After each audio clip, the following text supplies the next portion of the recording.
Hello guys, this is Modest Major here, bringing you some commentary over some Octagon gameplay. I love Octagon, you guys may or may not know that. Octagon for me strikes a really nice balance between competitive play and casual.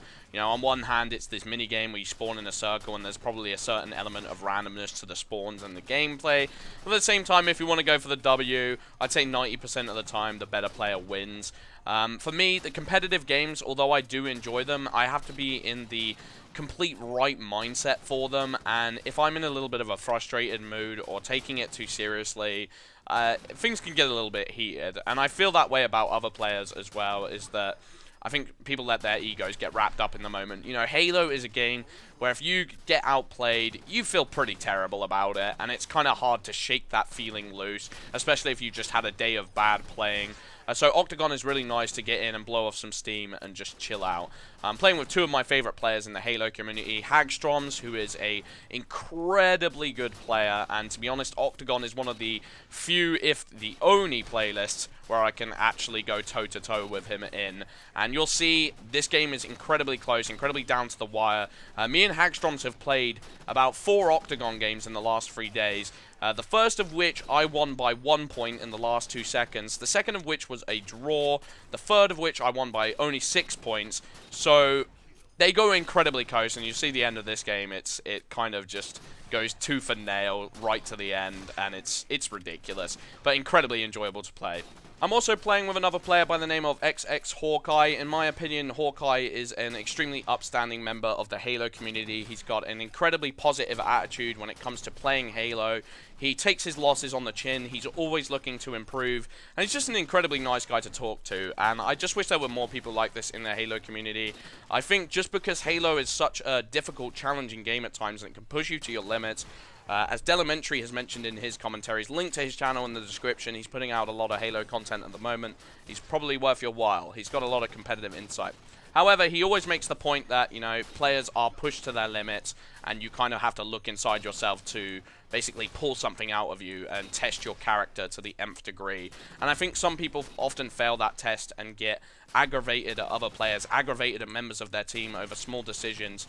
And I kind of like Hawkeye's attitude when it comes to just treating this as a game and having fun and always looking to improve and learn. That's, you know, that's what Halo's all about to me. And whenever I get frustrated with Halo, I really try to take a step back. I don't want to hold personal grudges over a game. I just want this to be a place where we can meet up, have fun, and concentrate on the game instead of getting at each other's throats.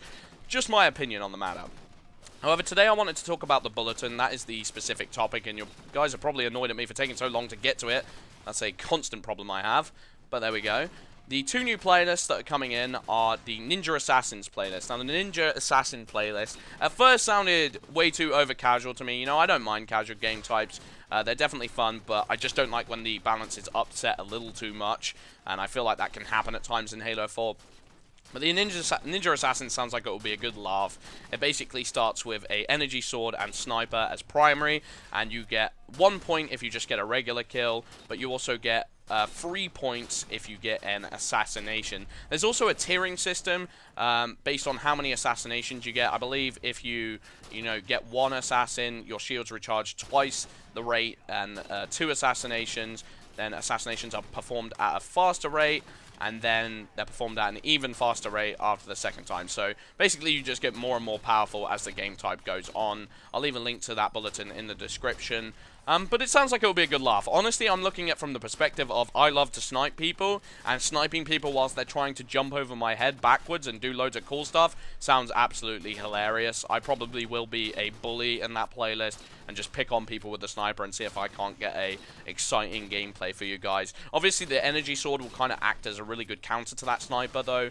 The sniper, you know, is able to cover quite a large space of distance. Not as much as in previous games, but it can close the gap between a sniper, and that's obviously what you don't want to happen when you're using the sniper. But it'll be interesting to see that playlist play out. However, the one I'm more excited about is the Big Team Battle refresh. This isn't necessarily adding a new playlist, but this is modifying the BTB. And BTB is the biggest playlist within Halo, and as a result, I think it deserves some extra special attention. And it's been kind of a surprise to me that it's taken this long to modify it as heavily as they are now. But essentially, they're adding in neutral flag to start with. Neutral flag, I'm kind of skeptical of. I don't know, it's not my favorite playlist in the world. Honestly, for me, it kind of frustrates me because it meant that the map cycle had twice as much Ragnarok, twice as much Exile, etc. So you don't get to play the small maps too much on CTF, and those are my favorite things to play. That's just my personal opinion, but that's probably a little bit biased because I'm always going for gameplays. But the thing that really excites me is that they're adding 2 new maps, one by the name of Excavation and the other by the name of Panic Station. I think the BTB maps have been getting a little bit dry as of recently, and I think Halo Reach had a really great selection of them, especially including the DLCs. You know, I really enjoyed maps like Spire, and all the maps just to play on Invasion. Hemorrhage just seemed to play out a lot better than Ragnarok does in my experience. I think the balance is a little bit upset in Halo 4 BTB, whereas Reach had it about right. But it will be interesting to see how these you know, maps mix up the matchmaking cycle and maybe add a little bit of freshness to BTB. Because, in all honesty, I feel like BTB has just gotten a little bit tedious to me, and maybe that's just from my perspective. Maybe I'm not the right player, but I don't necessarily feel that way because I enjoyed Reach BTB so much. I enjoyed Combat Evolved BTB, Halo 2. I think in pretty much every game I'd always give it a try, and it was never something that became frustrating to me. But just the way in which it flows and the way in which the maps work in conjunction with the mechanics on BTB can get under my skin a little bit. Maybe that's because I'm not good at it, or I just don't play it in the right way, the patient mindset. I know Genesis Rider is an incredibly big fan of it, so I'm sure he's excited to see these changes. But, you know, I'll just have to cover it on the channel and tell you guys exactly how I feel about it. Anyway, I've been Modest Major. Hope you guys enjoyed the commentary. Peace out.